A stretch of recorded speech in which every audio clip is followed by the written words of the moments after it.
LG front load washing machine ఆఫ్లో ఉన్న water అనేది డైరెక్ట్గా తీసుకొని డ్రమ్ అనేది నిండిపోతూ ఉంది. మనం మిషన్ ఆఫ్ చేసి పెట్టున్న వాల్ ఆన్లో ఉంటే వాటర్ అనేది డైరెక్ట్గా తీసుకుంటా ఉంది. అసలు పవర్ సప్లై అనేది కూడా లేదు దీనికి, అన్నీ ఆఫ్ చేసి పెట్టున్నాము. కానీ వాటర్ అనేది డైరెక్ట్ అయిపోయి డ్రమ్లోకి కంటిన్యూగా వాటర్ అనేది వెళ్తూ ఉంది. ఇప్పుడు మనం ఆఫ్ చేసాము, వాటర్ అనేది ఆగింది. మళ్ళీ ట్యాప్ ఆన్ చేస్తే మళ్ళీ వాటర్ అనేది కంటిన్యూగా తీసుకుంటూ ఉంది. ఇది ఈ విధంగా వాటర్ అనేది వాషింగ్ మిషన్లోకి కంటిన్యూగా తీసుకుంటూ ఉందన్నమాట. ఇలా ఇన్లెట్ వాల్ అనేది డైరెక్ట్ అవ్వడానికి మన వాటర్ ట్యాంక్లో డస్ట్ అనేది ఎక్కువ ఫామ్ అయ్యి ఇన్లెట్ వాల్ డస్ట్ ఫామ్ అవ్వడం వల్ల మనకి ఇలా డైరెక్ట్ అవుతుంది. లేదా సాల్ట్ వాటర్ ఎక్కువగా ఉన్న వాటర్లో సాల్ట్ పర్సెంటేజ్ ఎక్కువ ఉన్నా మనకి ఇలా ఇన్లెట్ వాల్ అనేది డైరెక్ట్ అవుతుంది. ఇప్పుడు మనం దీనికి కొత్త ఇన్లెట్ వాల్ అనేది మార్చి రెడీ చేస్తాము.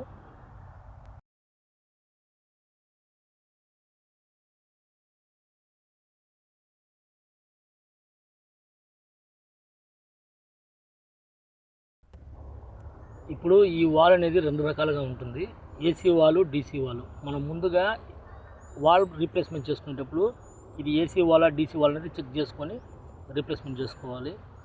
డీసీ వాల్ దగ్గర ఏసీ వాల్ అనేది మార్చుకుంటే బోర్డు అనేది షార్ట్ అయిపోతుంది. కాబట్టి మనం ముందుగా ఇది ఏసీనా డీసీనా అనేది చెక్ చేసుకొని ఆ తర్వాత మనం మార్చుకోవాలా. ఇప్పుడు మనం చూస్తున్న వీడియోలో ఉండే వాల్ వచ్చి డీసీ వాల్. ఇది ఇప్పుడు మనం ఇక్కడ డీసీ వాల్ అనేది రీప్లేస్మెంట్ చేస్తాము.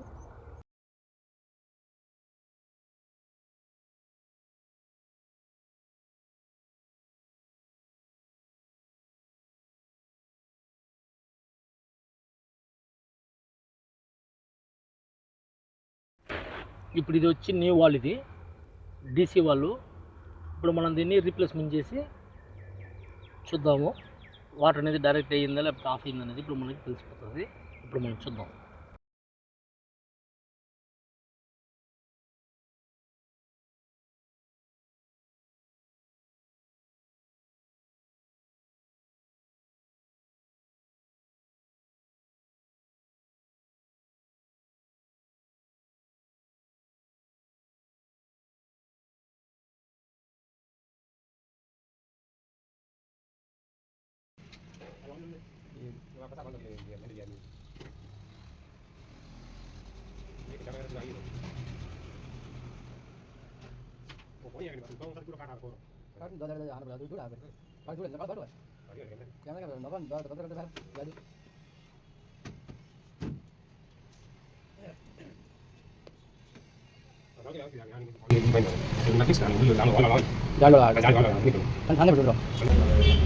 ఇప్పుడు మనం పవర్ ఆన్ చేసి చెక్ చేస్తాము.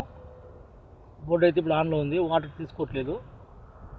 ఇప్పుడు మనం ఆన్ చేస్తే వాటర్ అనేది తీసుకుంటా ఉంది. ఇప్పుడు ఆఫ్ చేస్తాము, ఇప్పుడు ఆఫ్ అయింది.